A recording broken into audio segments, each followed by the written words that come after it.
Hi there. Happy St. Patrick's Day. Um,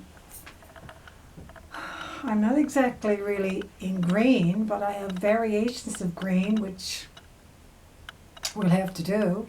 I'm more or less dressed something like I don't know, it's folksy, I guess. I don't know. I think it's a bit folksy. And given that the Irish of old days were, I guess, regarded as the old Irish term shanachie, storytellers, ballad tellers, singers. Um, Vagabonds or travelers or, just wonderful, good-hearted people who, I guess, was a way of coping mechanism in hard times and everything else. They would tell stories and sing songs and so on. And of course, in Newfoundland, that was always part of our culture, our storytelling culture. And may it last forever. I have to say I was a bit disappointed yesterday when I went to a certain restaurant here in St. John's, and there was that always had St. Patrick's decorations up on the windows and so on. And this, they celebrated St. Patrick's Day in that way. And when people went in, it was just so nice to see and added to the atmosphere and added to the whole experience of celebrating St. Patrick's Day. There wasn't a thing to be seen, so I found that very disappointing. I hope St. Patrick's Day and a big part of our Irish culture and Irish history stays in Newfoundland, Canada. Anyway, I'm going to read a couple of poems from my recent poetry collection, Greenwood Fires, which is largely a poetic memoir, really. So there are some works in there that are, that deal with today's society and living in today's society and so on. But basically, it's a poetic memoir, really. And so I'm going to read a few poems from this, and I'm going to be, I see myself today as a shanachie and celebrating that aspect of Irish culture, because here in Newfoundland we are largely made up of Irish blood and Irish history and Irish descendants and tradition. So here goes. Hope you enjoy.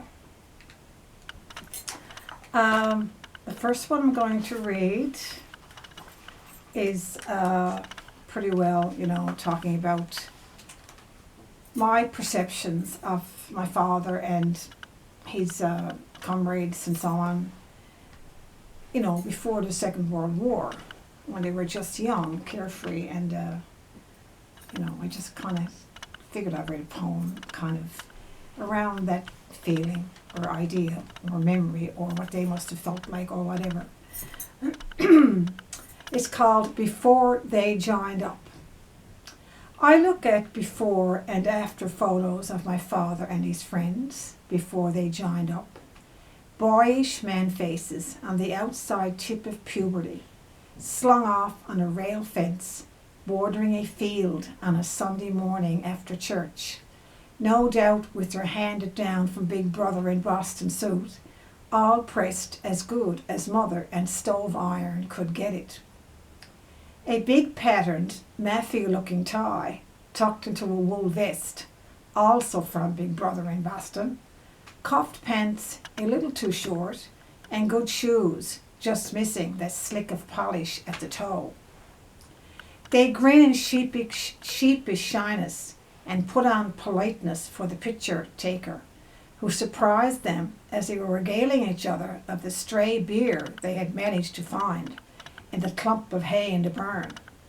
And what a time they had in Dan Donnelly's kitchen the night before as the fiddle squeaked.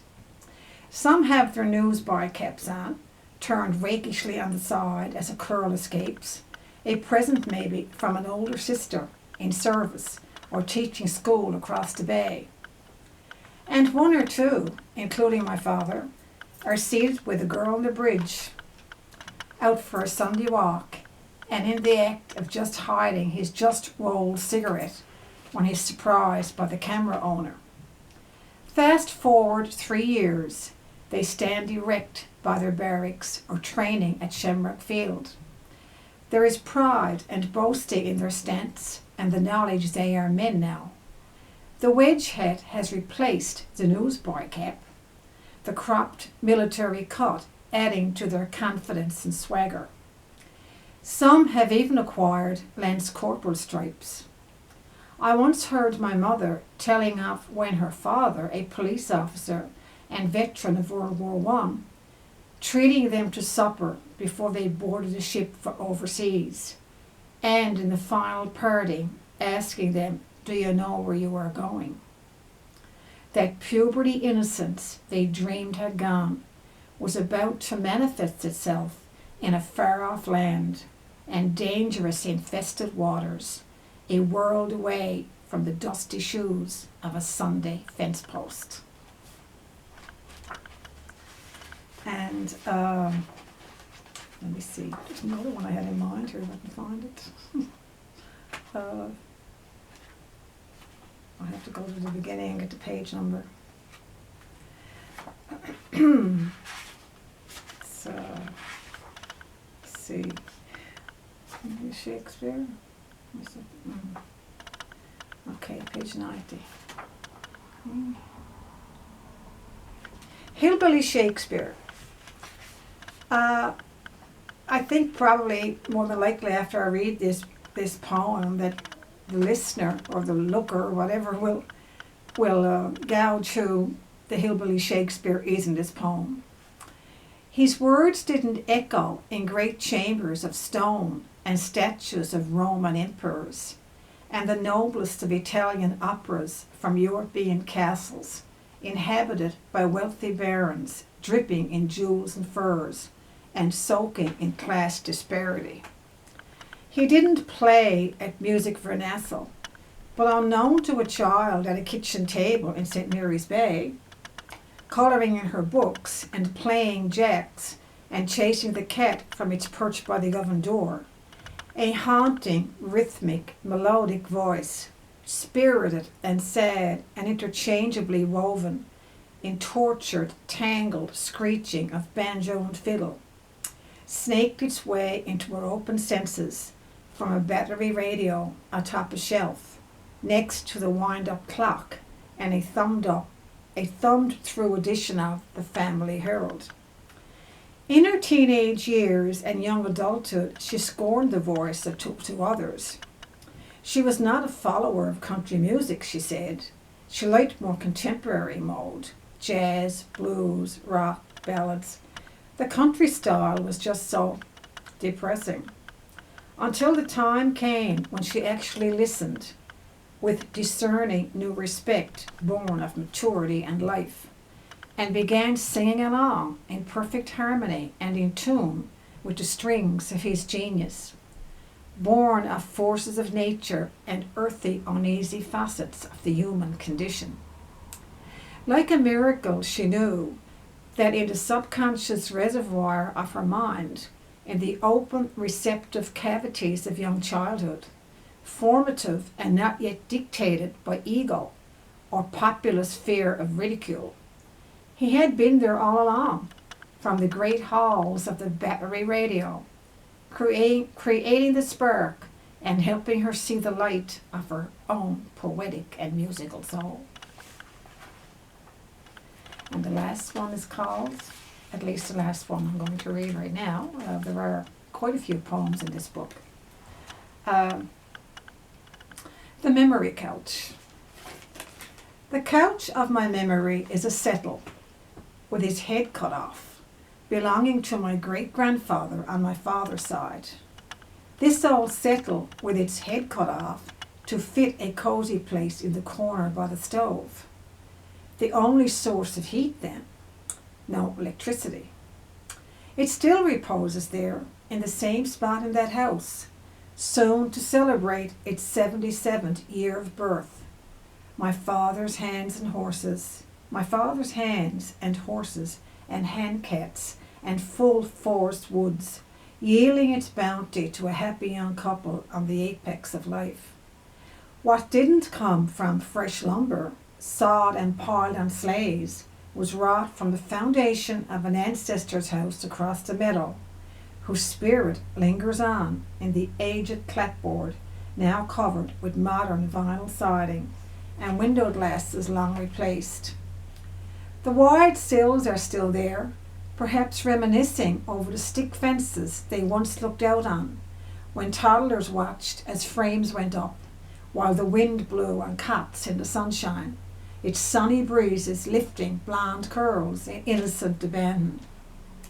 The settle weathered it all, tucked in by the stove, multiple sewed coverings of patterned cloth and leatherette, one layering over the other, like an Egyptian tomb guarding its ancient history. Sisters and brothers jumped in its sturdy, uncomplaining frame in play, or a reclining young teen dreaming of first love while devouring Louisa May Alcott. My father held forth while he regaled a kitchen audience with stories of the army and working on the road and shivery ghost yarns, or playing the mouth organ or fiddle to tapping feet and visiting neighbours, forgetting the cold with a drop of tea and toutons.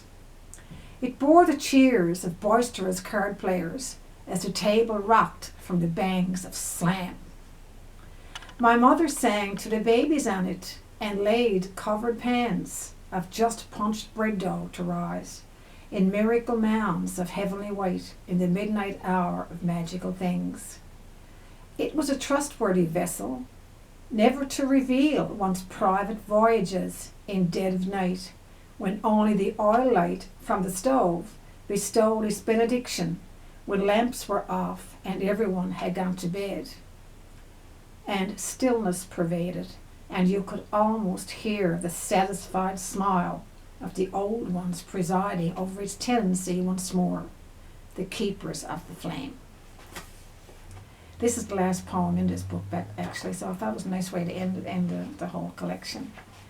And I hope you enjoy my contribution today, and I hope you'll always enjoy St. Patrick's Day in good health and spirits. And I hope you'll always keep Newfoundland, our Newfoundland of our ancestry and history always in mind at certain days like this.